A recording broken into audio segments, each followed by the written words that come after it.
Hi, good morning, good afternoon, everybody. I hope everyone's doing well. We're just going to give folks another minute and then we're going to go ahead and get started. Thank you for joining us.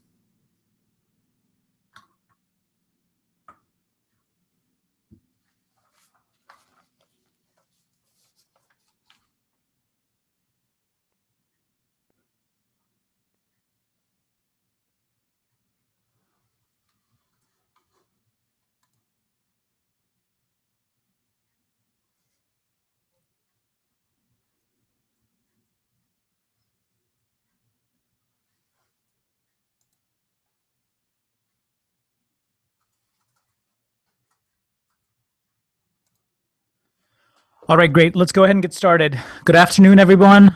We've got some folks from the West Coast, so good morning to you. Thanks for joining us. My name is Rishu Mahalaha.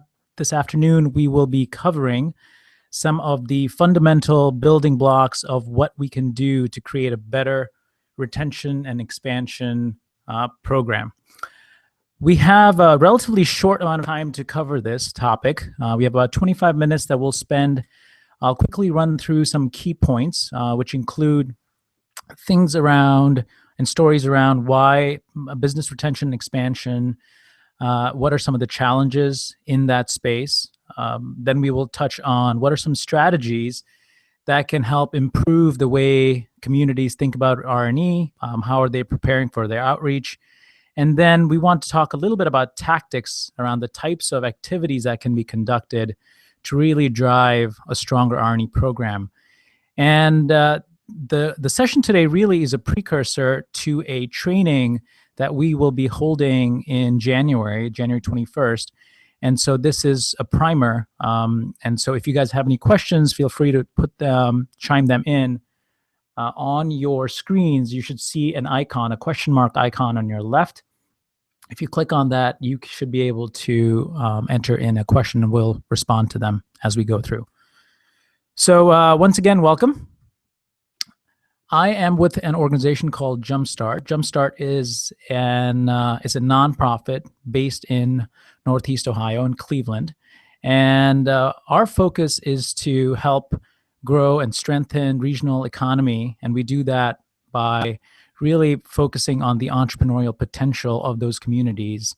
My name, once again, is Rishu Mahalha. I help lead our consulting solutions delivery practice. And it is my privilege to work with across many different communities and talk to community leaders about what they can be doing to help strengthen their respective economies. And so this is sort of what brought us to the insights and learnings related to retention expansion, which is as we've been doing our work across many different communities, there's certain patterns that have emerged. So we are really excited to share them with you. So let's, I guess, a good place to start the conversation is what are some of the endemic issues that the retention and the business retention expansion industry space is currently struggling and facing. So here's a list that we think are some of the most pressing issues. First and foremost, the community support and commitment for retention and expansion is something that we see ebb and flow over time. And the number one issue and the second issue, which is financial resources, is really very closely tied together. So the challenge that and how that translate for retention expansion practitioner is that there is this constant movement, evolution, and reactionary mode that they need to be in to make sure that the work that they're doing aligns well with their respective funders, whether it's a local philanthropy, corporate partners, government partners. So it's that dynamic that really challenges the R&E practitioner and the organization, and causes sort of an inability to create long-term strategic plans that they can really focus on and drive and build long-term success and value for the community. The third point on there relates to industry expertise. Prior to joining Jumpstart, I've spent bulk of my career working in the for-profit sector, specifically with a management consulting firm called Accenture. And I bring that example up because what was really interesting to me is, in the for-profit sector, most of the practitioners have a very specific niche that they focus on, whether it's an industry expertise that they orient themselves to, or a functional expertise. So you could be a marketing person, you could be an operations person, a finance person. Well, the R&E person, it really ends up playing sort of a jack of all trades, and they have to be able to be very nimble. And that's a challenge. That's a real challenge. How does one build their expertise across so many different domains? Fourth, which another point that we see in communities is around trust and collaboration. As many of you know, there are many competing forces in the economic development space. Many organizations sort of compete for dollars, for resources, and so being able to partner with other organizations who can help is something that we definitely see as a constraint to the true potential of an R&E process. Fifth point there is around, there's this competing interest that some organizations have.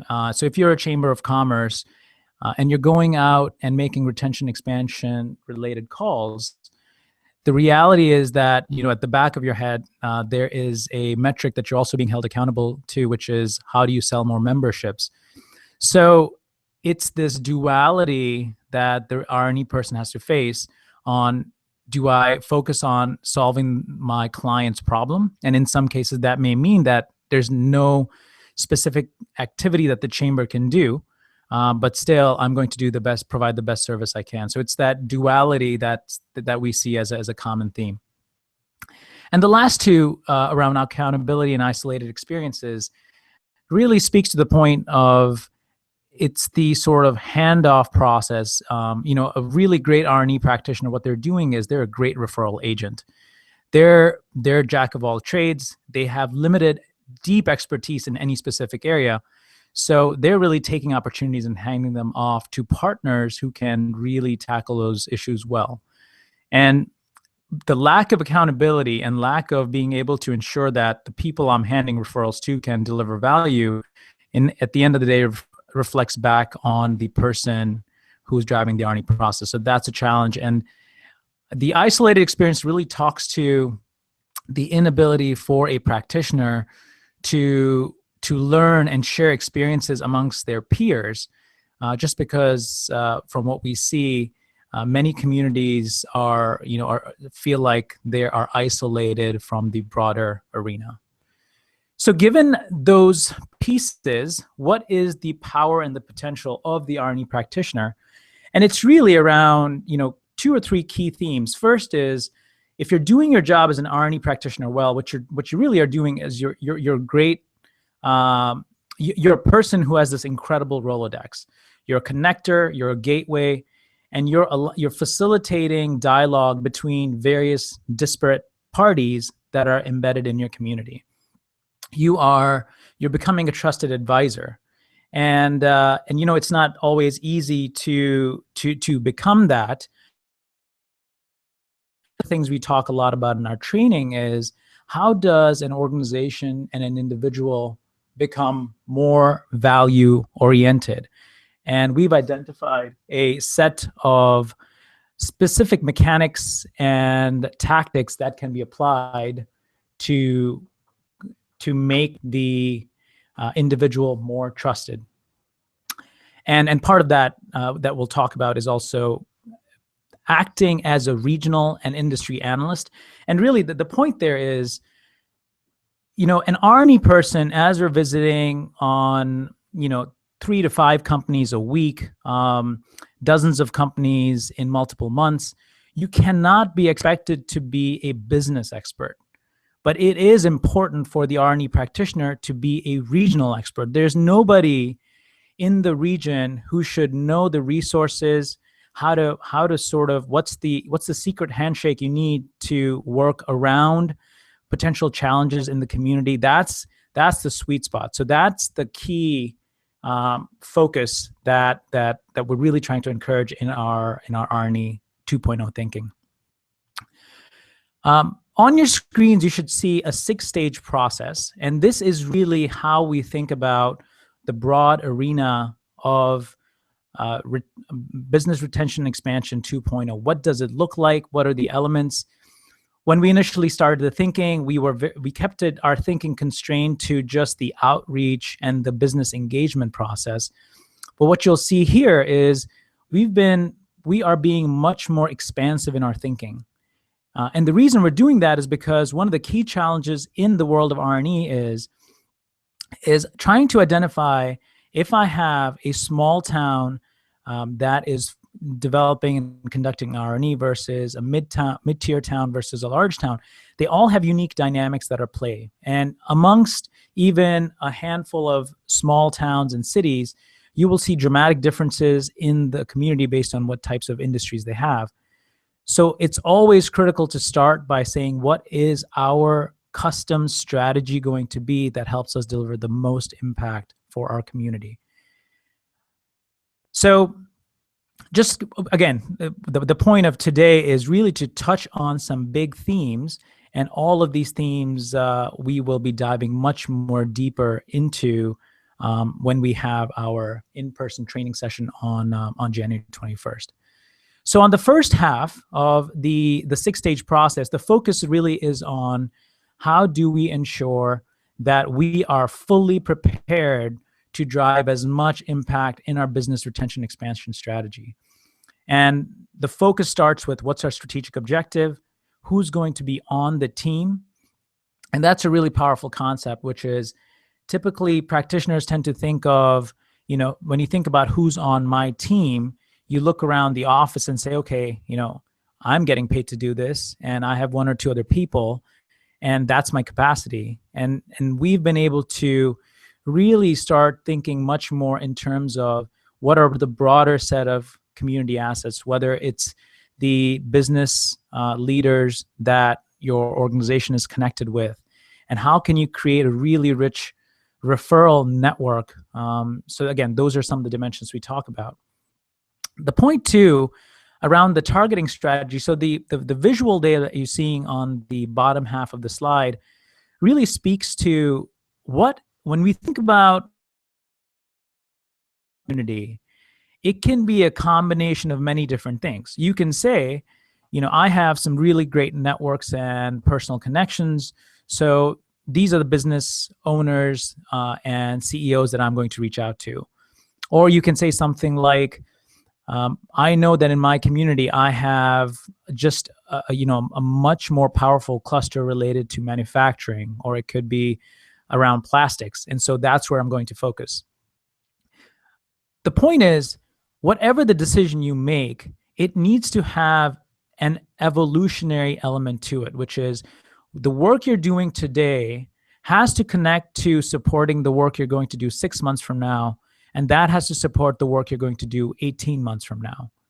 And by really thinking strategically, using data to identify what are the clusters that are in my community, how do I connect better with certain businesses, what are the challenges so I'll give you one example. In Ohio, one of the big dimensional evolution that's happening in the industrial landscape is the fracking industry, the access to oil and gasoline in the state of Ohio and Pennsylvania is going to have a major impact in specific set of industries. And so it is the R&E practitioner's responsibility to understand what are the implications that are coming down the pike 12 months, 24 months, and 5 years from now, and how do we better prepare ourselves for those changes. And as we look in a community, frankly, outside of the R&E practitioner, there's not a whole lot of folks working at a communal level to help think and solve these problems.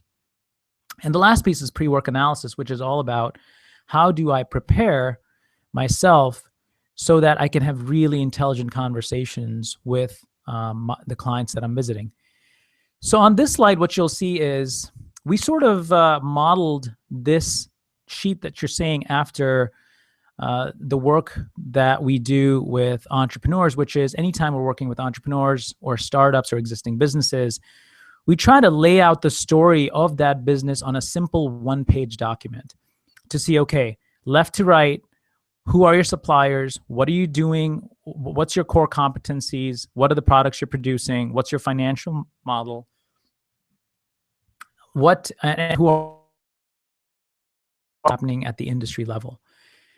The power of taking something like this and turning it to this is absolutely incredible. And one of the things we'll do is after this session, we'll send you a link to a video that in essence captures a testimonial from one of the clients that we visited on. And we, right after we had the R&E meeting, we had them react to what they thought of the data that was presented to them.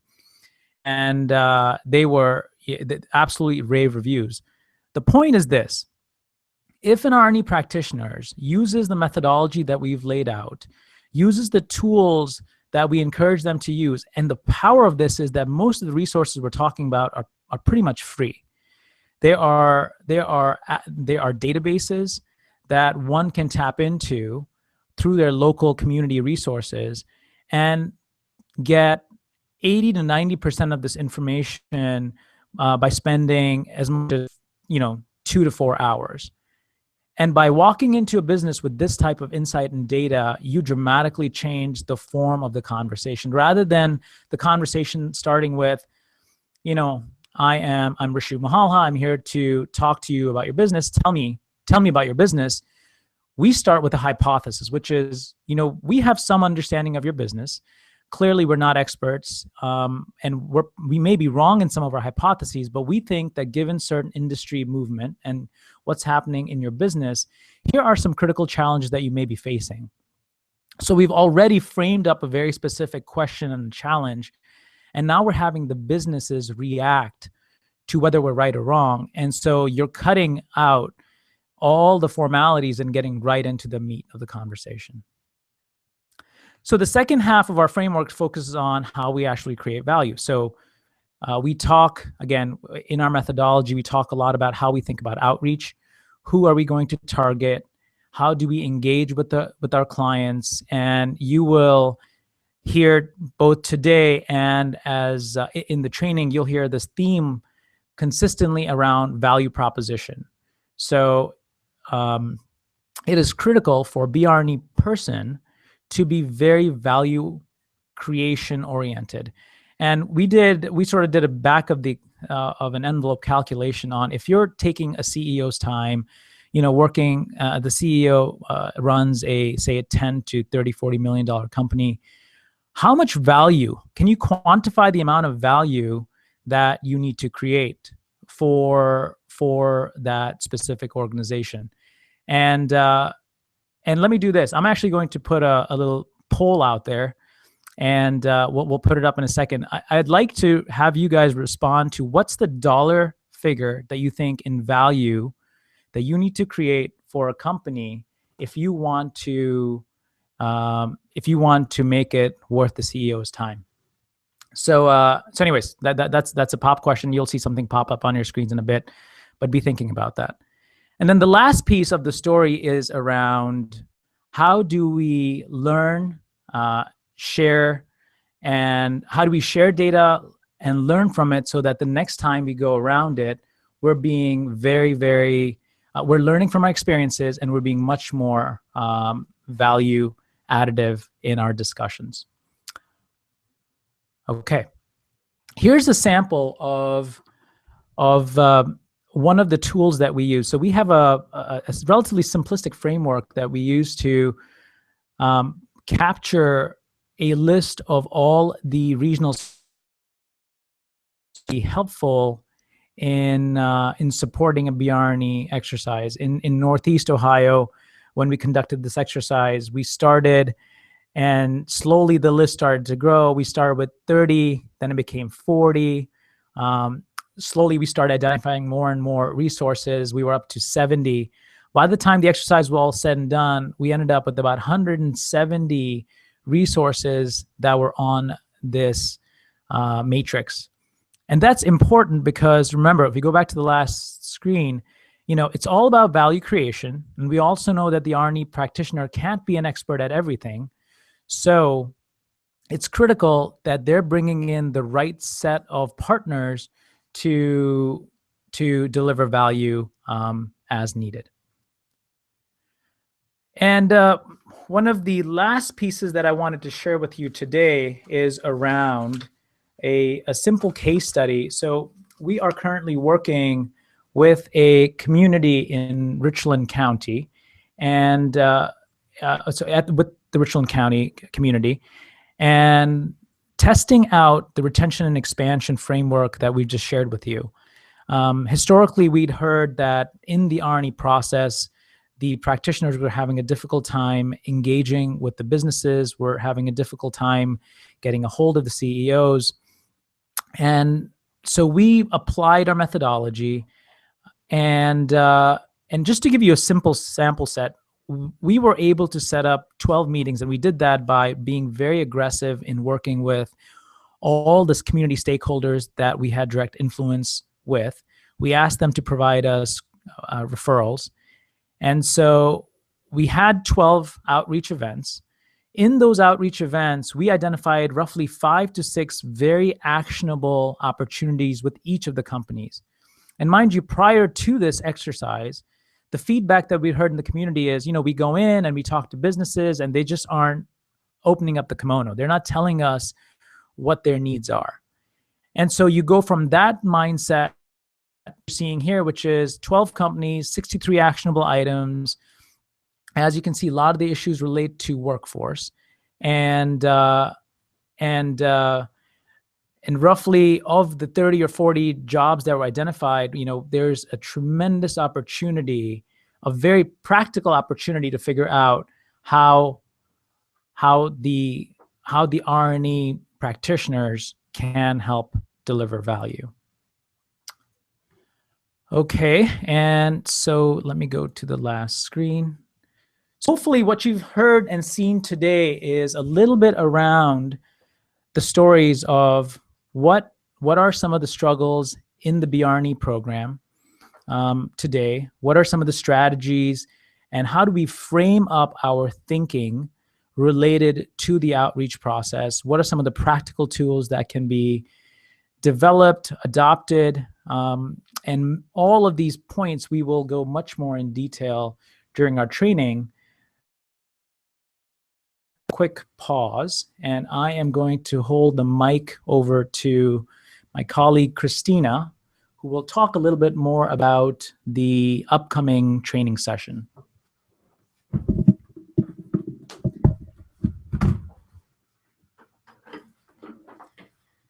Thank you, Rishu. I am Christina Pelachek with Business Development here at Jumpstart, and I would just like to encourage all of you to come and visit us in Cleveland in January for a chance to drill deeper on the concepts covered by Rishu today. If Cleveland in January isn't appealing enough, you'll have the opportunity to learn about how you can take your respective BR&E programs to the next level. While you're here, we'll feed you with a light breakfast, lunch, and you'll go home with a flash drive containing our complete BR&E playbook, as well as some templates, sample forms, and examples that will be covered in the workshop. It should be a good time. We're working on planning a happy hour, possibly the night before. And while you're in town, the Cavs are playing the Clippers the evening of the 21st. So it would be a great chance to see our Cavs and LeBron in action, and visit a city where economic revitalization has become a success story. So with that, Rishu, unless you have anything to add, I believe we will open it up to Q&A. Let me check my screen and see which kind of questions have come in.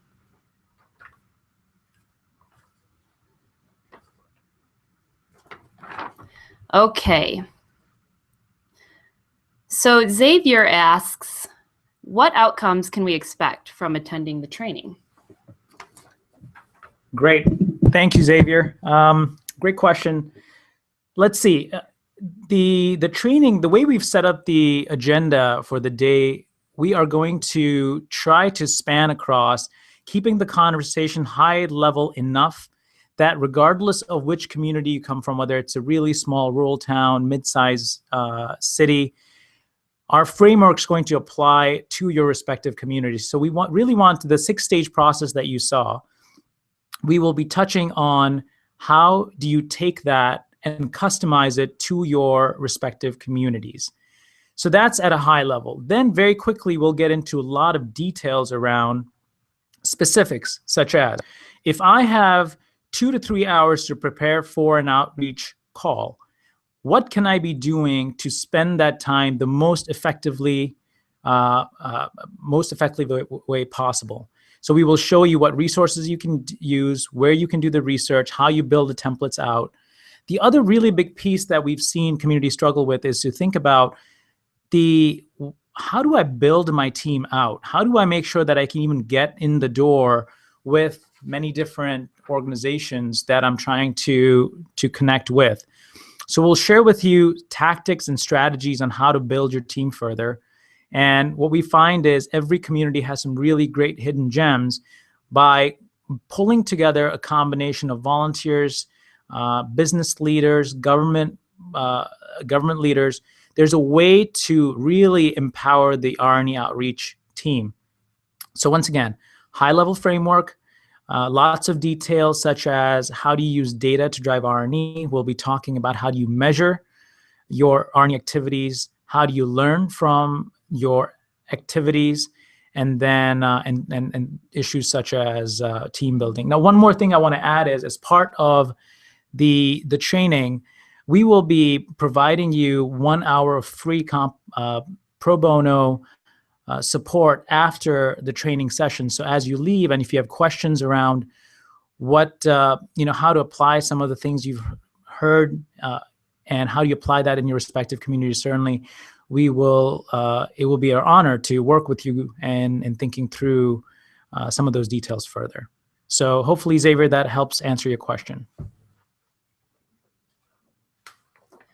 Okay, it looks like we have some interest in the training, so I'm going to keep with that theme for a minute. Jack asks, if I already have an established BR&E program in my community, what can I expect to gain additional insight from your training? Yes, great question. Was that Jack? Jack, yes.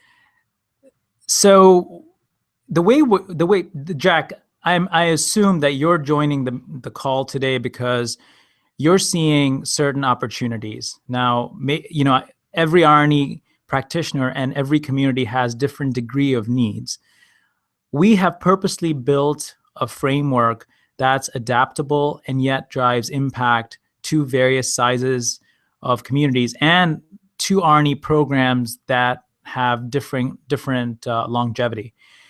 So depending on where you're at, I imagine that across those 6 buckets of activities that you saw earlier, there would be specific opportunities for you to take some of the templates that we have and apply them to your specific community. And we've had some experience now working with a handful of different communities and with stakeholders who've had very robust R&E programs.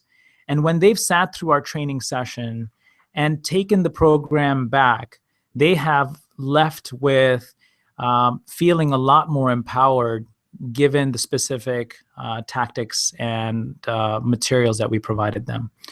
So hopefully it helps. And the one other point I'd like to add is, I'm just going to scroll up for a second. I'll put my contact information on the screen. So as you're listening to any of these questions and answers or any of the topic that we've covered, if you have any further questions, feel free to please reach out to me and I'll be happy to respond to any of the questions. Okay, this is a question from Yang. I hope I'm pronouncing that correctly. Yang asks, what makes your outreach process different? Thank you. That was Yang? Yes. Great. What makes it different is the comprehensive nature by which we think about business retention and expansion. And so I shared this story with you as I was walking through the 6 stages. when we started thinking about what will business retention and expansion look like in America in the next 10 years, our initial the process that we applied was to be somewhat myopic. We sort of incorrectly, erroneously started by only thinking about what does the outreach process look like? And we were thinking, well, how do I prepare for an outreach call? What do I do to make my visit a success? And then how do I close whatever opportunity that I've identified? Well, and the reality is many organizations tend to think of business retention expansion in the same light. The reality is you really need to be thinking across those first 3 buckets and the last stage, because those are the most critical pieces. You must have a retention and expansion program, must have a strategy of where they're focusing today and where they want to be focusing 6 to 12 months out. And that process has to be evolutionary. And the reason that's important is because the questions I'm asking today of companies, the types of companies I'm visiting on today, what I'm trying to do is really build a repository of great insights that makes my visiting and outreach process easier 6 to 12 months from now. And so having that strategic framework to guide you, to think about how you're structuring your team so that you can meet your community insights. And then, at the end of the day, it's all about data. You have to use data to understand your clients. You have to use data to understand what's working, what's not working. I'll give you another example.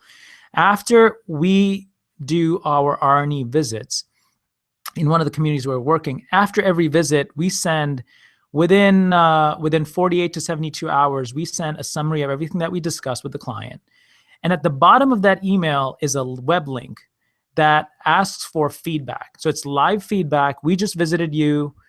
You met with us, and we ask only 2 questions. Question number 1, did you find value in the visit?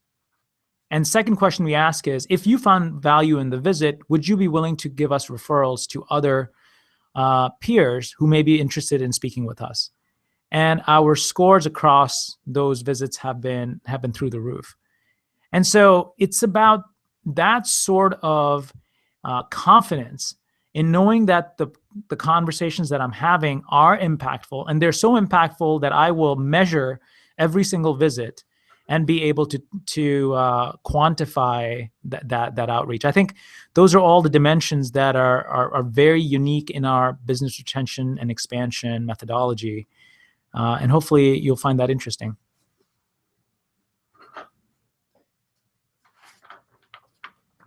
Okay, we have a related question from Abby. Abby asks, what can I expect to learn about the data analysis process during your training?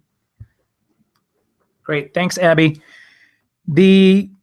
I touched on this already, but let me just revisit it briefly.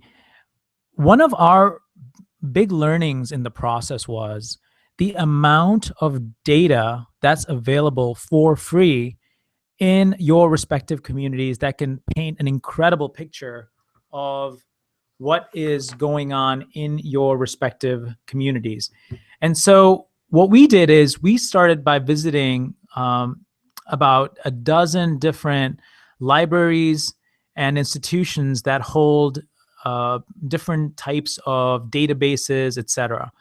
In going through those conversations, we identified over 150 different business databases that could in some shape or another help individuals better understand what's going on in the region, what's going on in various industries, and how do we think about specific organizations within a selected industry. Having gone through that process, then we synthesized all the work down to about 12 to 15 databases that we think are the most impactful. So we're trying to find that really healthy, happy balance between trying to spend 16 hours doing research, because nobody has that time, and at the same time doing the minimum that's needed so that you can be really compelling in your visit. So as part of that research, we've now been able to create a methodology which like I said, in about 2 to 4 hours, you can get really powerful insights documented in a way that's compelling for your client. And that's really the foundation of the data piece. But then there's other elements too, such as we talk about how we share data, how we report on data. We talk a lot about Kaizen, the principle around how you're learning and evolving using your data gathered. So those are all the pieces that together really complement a strong suite of capabilities that an R&E practitioner will want to have so they can drive a powerful program.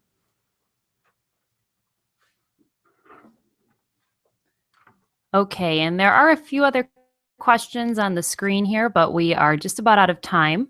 So thank you, Rishu, for fielding the questions, and hopefully we'll see you all here in Cleveland in January. Anything else to add, Rishu? Great, thank you. Thank you, Christina. Thank you, everybody, for joining us. I hope you found the session valuable. Once again, our contact information is on the page, and I think you may have seen the links pop up to register for our training. Hopefully, we'll see you here in Cleveland soon. Take care and have a wonderful holiday.